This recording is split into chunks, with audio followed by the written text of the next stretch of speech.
নমস্কার শ্রোতাবৃন্দ, আশা করি আপনারা ভালোই আছেন।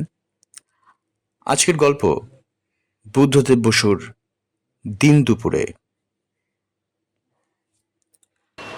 হাজরা রোডের মোড়ে ট্রামের জন্য দাঁড়িয়ে আছি। বেলা দুপুর, বালিগঞ্জের ট্রাম আর আসে না। এদিকে ভাদ্র মাসের রোদ্দুর পিঠে চড়চড় করে ফুটছে আলপিনের মতো। ওই ওই এতক্ষণে কালীঘাটের পুল থেকে আস্তে আস্তে নামতে দেখা যাচ্ছে শ্রীযুক্ত ট্রামকে। এমন সময় রাস্তা পার হয়ে ছোট একটি মেয়ে আমার কাছে এসে দাঁড়ালো, বলল, আপনি কি ডাক্তার? ভাবতেই পারিনি মেয়েটি আমাকে কিছু বলছে, তাই কথাটা শুনেও গ্রাহ্য করলুম না। কিন্তু পর মুহূর্তে মেয়েটি সোজা আমারই মুখের দিকে তাকিয়ে বললে, দেখুন, আপনি কি ডাক্তার? খুব অবাক হলুম, একটু যেন খুশিও। কি করে বুঝলে? ওই যে আপনার পকেটে বুক দেখার যন্ত্র।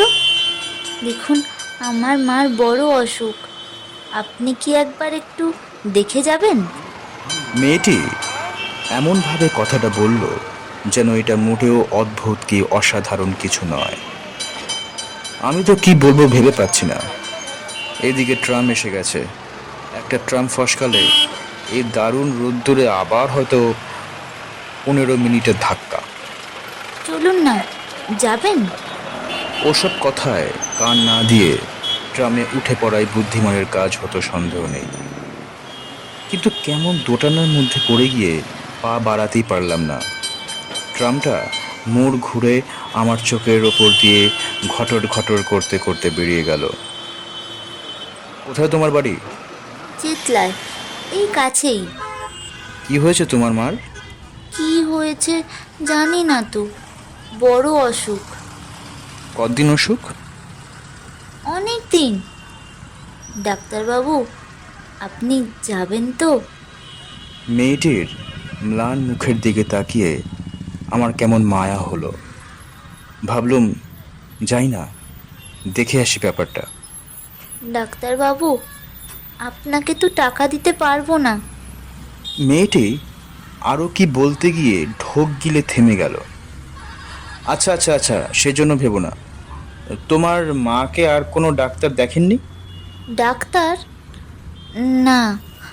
মা বলেন, ডাক্তার দিয়ে কি হবে, এমনিই আমি ভালো হয়ে যাব। টাকা পাবো কোথায়? তুমি কি আজ ডাক্তার খুঁজতে বেরিয়েছিলে? আর কেউ নেই তোমার বাড়িতে? না, কে আর থাকবে। এক দাদা ছিল আমার, সে তো চটকলে কাজ করতে গিয়ে রেলে কাটা পড়ল। সেই থেকে আমি আর মা বেশ তো ছিলুম আমরা। এর মধ্যে কেন অসুখ করলো মার? ডাক্তারবাবু, মা কতদিনে ভালো হবেন? সে এখন কি করে বলি। ডাক্তারবাবু, আজ সকাল থেকে মা যেন কেমন হয়ে আছেন। একবার চোখ মেলে তাকাচ্ছেন না। দেখুন, বাড়ি থেকে আমি বেরিয়ে ছুটতে ছুটতে এত দূরে এসেছি।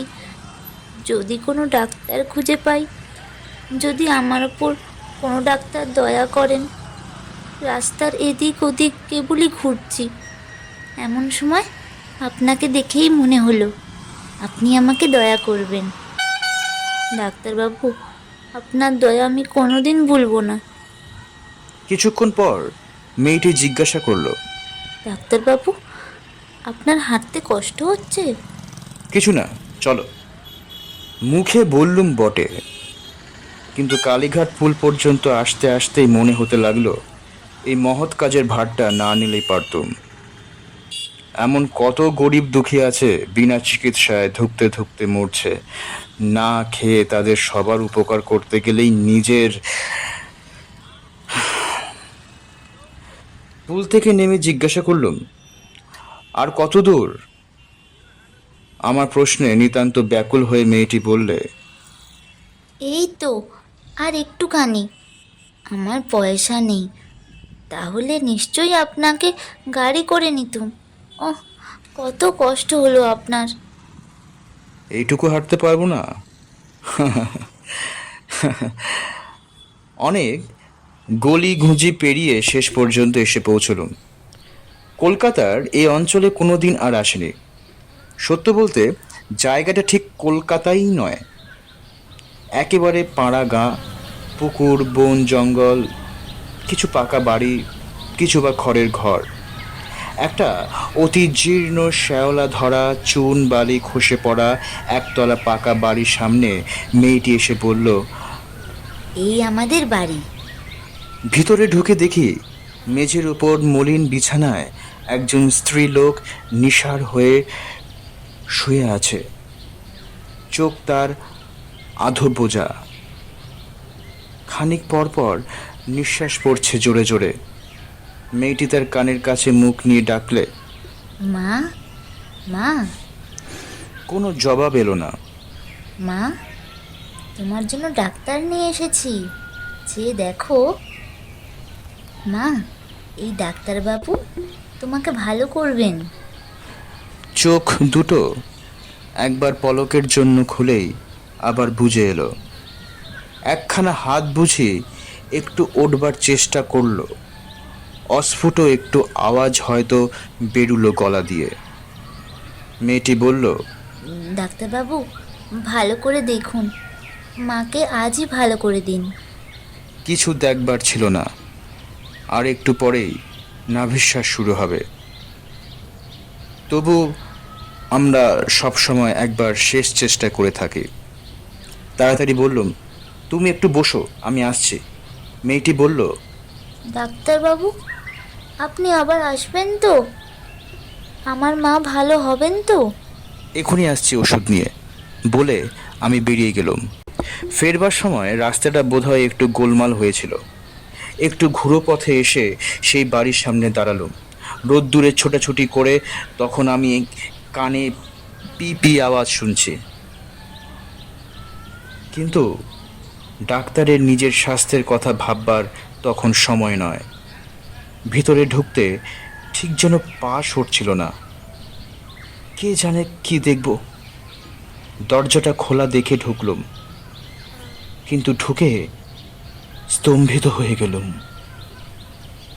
তবে কি আমি ভুল বাড়িতে এলুম? না, ওই তো সেই পুকুর, সেই সুরকির রাস্তা, ওই সুপারি গাছ। 1.5 ঘন্টা আগেই এই ঘরটাতেই তো এসেছিল মেয়েটির সঙ্গে। কিন্তু মেয়েটি কোথায়, তার মুমূর্ষ মাই বা কোথায় গেল? ঘরের জিনিসপত্র অবশ্যই খুব কমই ছিল, কিন্তু যে কটা ছিল সে কটাই বা কোথায়? তবে কি ওর মা এর মধ্যে মারা গেল, আর ওর মাকে নিয়ে চলে গেল কেওড়াতলাতে? এত অল্প সময়ের মধ্যে কি করে হতে পারে? ঘরের জিনিসপত্র অবশ্য কমই ছিল, একটা লণ্ঠন, 2-1টা থালা বাটি, সেগুলো। আস্তে আস্তে আমি বাইরে এসে দাঁড়ালুম। তবে কি সমস্ত জিনিসটাই আমার চোখের ভুল, মনের ভুল? এই রোদ্দুরে কি আমার মাথা খারাপ হয়ে গেল? এই তো আমি ঠিক দাঁড়িয়ে, মানে আমার পকেটে ইনজেকশন সব ঠিক আছে, নাকি আমি ভুল করে অন্য বাড়িতে এসে উপস্থিত হয়েছি? ফ্যাল ফ্যাল করে তাকিয়ে আছি। মাথার ওপরে যে আগুন ঝরছে সে খেয়ালও নেই। চারিদিকে ছবির মতো সব চুপচাপ। হঠাৎ দেখি টাক পড়া একটা আধবয়সী লোক আমার পাশে এসে কখন দাঁড়িয়েছে। কোনোখানে কেউ ছিল না। হঠাৎ কি লোকটা মাটি ফুঁড়ে উঠেও পড়ে এলো। তার দিকে তাকাতেই সে বলল, কি মশাই, বাড়িখানা কিনবেন নাকি? আপনার বাড়ি বুঝি? হ্যাঁ, আইনত আমারই। কোথাকার এক বিধবা পিসি, জন্মে 2বার চোখে দেখিনি মশাই। সংসারে কেউ কোনোখানে নেই। আইনের প্যাঁচে ঘুরতে ঘুরতে বাড়িখানা এসে পড়লো আমারই ঘাড়ে। পিসে টেসলেন 30 বছরে। 20 বছরের ছেলেটা রেলে কাটা পড়লো। পিসি যখন সজ্ঞে গেলেন, একটা মেয়ে ছিল। আমি কথা বলার জন্য হা করলাম, কিন্তু আমার গলা দিয়ে আওয়াজ বেরোবার আগেই লোকটি বলে চলল, ওই তো 1 ফোঁটা 12 বছরের মেয়ে মশাই। তা মাটা যেদিন অক্কা পেল, পরদিন ও দিব্যি কড়িকাঠ থেকে ঝুলে পড়ল। অতি ক্ষীণ স্বরে আমি জিজ্ঞাসা করলুম, কদিনের কথা এটা? কোনটা? এই পিসি? 2 বছর হবে। পিসির জন্য কোনো ভাবনা ছিল না মশাই। মেয়েটার জন্য এমন বদনাম হয়েছে যে 5 টাকাতেও কেউ ভাড়া নেয় না। আপনি নিন না বাড়িটা কিনে। আচ্ছা, কি দেবেন আপনি বলুন না, বলুন না। লোকটির কথাটা শুনে আমার মাথা যেন বো বো করে ঘুরতে লাগলো। আমি ওখানেই ব্ল্যাক আউট হয়ে যাই।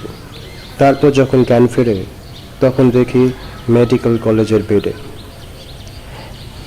এরপর বহুদিন কেটে গেছে, কিন্তু সেই অভিজ্ঞতা আমার স্মৃতিতে এখনো জল করছে। এতক্ষণ আপনারা শুনলেন বুদ্ধদেব বসুর গল্প দিন দুপুরে। এরকম আরও ভালো ভালো গল্প শোনার জন্য আপনারা আমাদের channel the Bong ultimate horror story subscribe করুন। নমস্কার।